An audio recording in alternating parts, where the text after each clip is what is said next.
everyone. Today, we are going to focus on addition of polynomials. In adding polynomials, we need to write down the sum and simplify by combining like terms. Let us have our example.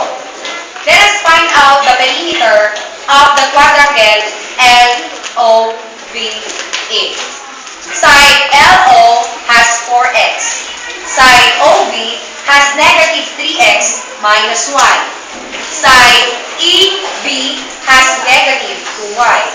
Side LE has 4y. Using their sides, let us now have our formula for x minus 3x minus y plus negative 2y plus 4y.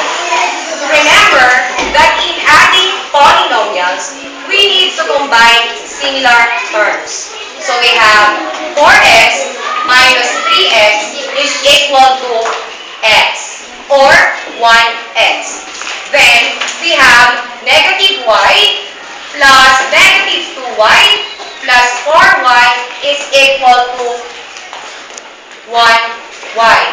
Or therefore, the perimeter of the quadrilateral LOVE is x plus y. Remember that in adding polynomials, we need to add their sides and then combine similar terms. Thank you.